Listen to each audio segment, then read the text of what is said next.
प्यारे बच्चों, हमारे आज के वीडियो का टॉपिक है गाउस के नियम से अनंत रेखीय आवेशित तार के कारण विद्युत क्षेत्र की तीव्रता। बोर्ड एग्जाम में 3 मार्क्स का आता है डेरिवेशन, तो जरा आप लोग थोड़ा सा इसको ज़रा ध्यान से देखिए। सबसे पहले आप ये समझिए, मान लीजिए कि एक अनंत लंबाई का तार है, जो डैश डैश दिया है मैंने, ये अनंत लंबाई का तार है और इसमें इस तार में कैपिटल आई धारा जो है प्रवाहित हो रही है। तो जाहिर सी बात है, अगर तार में धारा प्रवाहित हो रही है तो इस तार का अपना एक विद्युत क्षेत्र होगा। तो मैंने इसमें 2 बिंदु ले लिए इस तार पे, ए और बी, और मैंने ये मान लिया कि इस तार से स्मॉल आर दूरी पर एक दूसरा बिंदु है पी, जिस पर मुझे विद्युत क्षेत्र की तीव्रता मुझे ज्ञात करनी है। तो ध्यान दीजिए, अब तार में धारा बह रही है, मतलब आवेशों का प्रवाह हो रहा है। तो ए पर भी जाहिर सी बात है कोई आवेश होगा, बी पर भी कोई आवेश होगा। तो और हमें बिंदु पी पर विद्युत क्षेत्र की तीव्रता निकालनी है, अर्थात बिंदु पी पर परीक्षण आवेश होगा जो कि धन आवेश होगा। तो इसलिए ए की वजह से बिंदु पी पर जो बल लगेगा प्रतिकर्षण बल, और बी की वजह से भी पी पर जो बल लगेगा वो प्रतिकर्षण बल, जिसके कारण ए पर ये देखिए विद्युत क्षेत्र की तीव्रता ई ए इसके ए से दूर की तरफ होगी, और बी के कारण बिंदु पी पर विद्युत क्षेत्र की तीव्रता ई बी इधर इसके विपरीत होगी। दोनों की डायरेक्शन दे रखी हुई है ई ए और ई बी की। अब मैं ये मान लेता हूँ कि ये एंगल थीटा है, ये एंगल थीटा है, तो जाहिर सी बात है ये दोनों एंगल भी थीटा थीटा होंगे। अब मैंने ई ए को थीटा के रिस्पेक्ट में 2 कंपोनेंट में डिवाइड किया।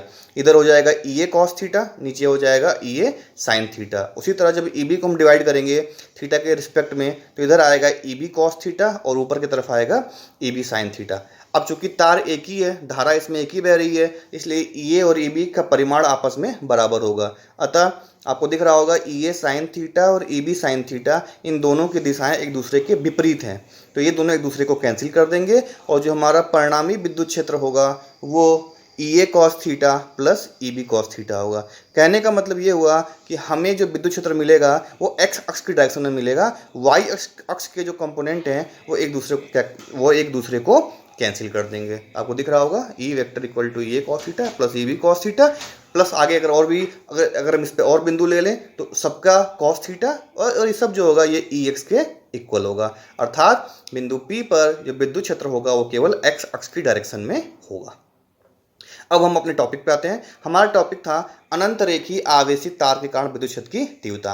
मैं आप लोगों को पहले बता चुका हूं कि जब हम किसी तार को कोई आवेश देते हैं तो वो आवेश जो होता है वो पूरे तार की लंबाई में फैल जाता है एक समान दूरी पर।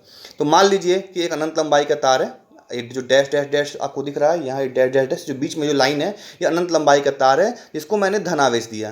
तो जाहिर सी बात है ये आवेश जो है पूरे तार की लंबाई में फैल गया।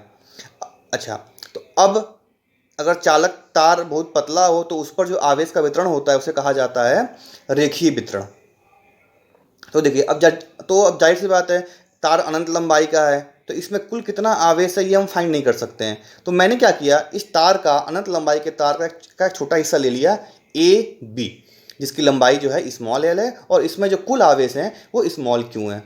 तो अब मैं इस तार का रेखीय आवेश घनत्व निकाल सकता हूं। हमको पता है रेखीय आवेश घनत्व का सूत्र होता है lambda equal to Q by L, यहाँ से क्यू इक्वल टू हो जाएगा लैम्डा एल।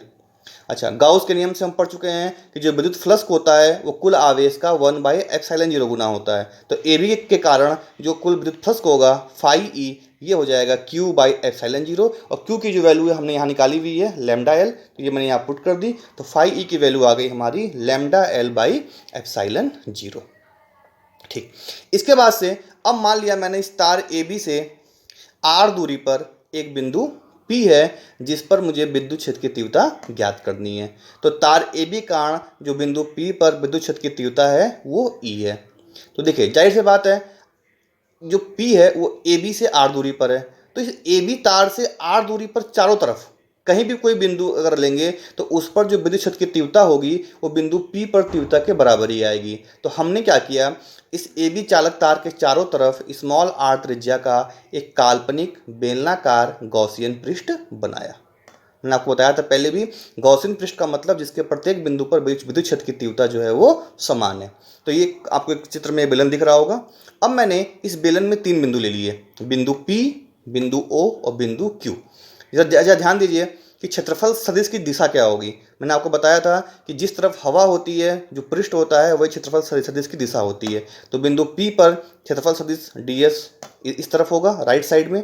बिंदु O पर क्षेत्रफल सदिश ऊपर की तरफ होगा, ds। और बिंदु Q पर क्षेत्रफल सदिश जो होगा उसकी जो डायरेक्शन होगी वो डाउनवर्ड होगी।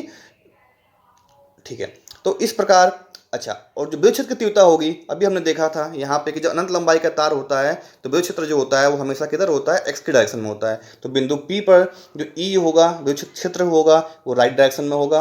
O पर भी राइट डायरेक्शन में होगा, Q पर भी राइट डायरेक्शन में होगा। अब हमने विद्युत फ्लक्स की परिभाषा पढ़ी है, फाई ई बराबर होता है समाकलन ई डॉट डी एस। तो इस काल्पनिक बेलनाकार पृष्ठ का जो कुल फ्लक्स हो जाएगा फाई ई, ये बराबर हो जाएगा समाकलन ई डॉट डी एस, समाकलन ई डॉट डी एस प्लस समाकलन ई डॉट डी एस। ये पृष्ठ पी के लिए, ये पृष्ठ क्यू के लिए और वो पृष्ठ ओ के लिए। अब जरा ध्यान दीजिए, हमको पता है A dot B equal to A B cos theta, जहाँ थीटा जो है ए और बी के बीच का कोण है। That means E dot D S means हो जाएगा E D S cos theta, जहाँ थीटा जो होगा ई और डी एस के बीच का कोण होगा। तो ध्यान दीजिए, पी पॉइंट पर ई और डी एस एक ही डायरेक्शन में है, इसलिए ये हो गया E D S cos zero. तथा बिंदु ओ पर और बिंदु क्यू पर ई और डी एस एक दूसरे के, आपको दिख रहा होगा, लंबवत है, इसलिए ये हो गया E D S cos 90 plus E D S cos 90। ये दोनों टर्म जीरो हो जाएंगे। ई कॉस 01, तो फाई ई हो गया integration E dot D S. E को आप, ई कॉन्स्टेंट है, उसको बाहर निकाल लीजिए। ई समाकलन डी एस, मैंने बताया था समाकलन डी एस होता है क्षेत्रीय समाकलन, ये पूरे क्षेत्रफल के बराबर होता है। तो ई डॉट डी एस हो गया, ई समाकलन डी एस हो गया ई इंटू एस। और बेलन के लिए एस जो होता है, वक्र पृष्ठ जो होता है, वो होता है 2 पाई आर एच। तो यहाँ पे एच जो है वो एल है, इसलिए ये हो गया ई इंटू 2 पाई आर एल। अब जरा ध्यान दीजिए, समीकरण 1 और 2 दोनों से देखिए लेफ्ट हैंड साइड दोनों का इक्वल है, तो राइट हैंड साइड भी इक्वल होगा। तो समीकरण 1 और 2 से ई इंटू 2 पाई आर एल ये बराबर हो जाएगा lambda L by epsilon zero. अब यहाँ से आप ध्यान दीजिए, एल एल कैंसिल हो जाएगा और ई की वैल्यू आ जाएगी lambda upon 2 pi epsilon zero R. अब इसी को अगर हमको वेक्टर फॉर्म में लिखना हो तो ई वेक्टर बराबर हो जाएगा lambda upon 2 pi epsilon zero R into R cap. तो इस प्रकार ये अनंत लंबाई के आवेशित तार के कारण विद्युत क्षेत्र की तीव्रता का सूत्र हो गया।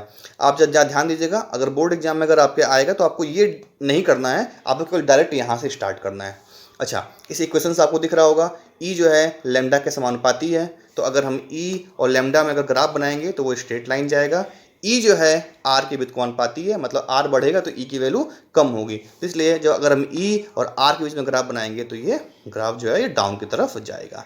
तो इस प्रकार हमने गाउस के नियम से अनंत रेखीय आवेशित तार के कारण विद्युत क्षेत्र की तीव्रता का सूत्र हमने प्राप्त किया।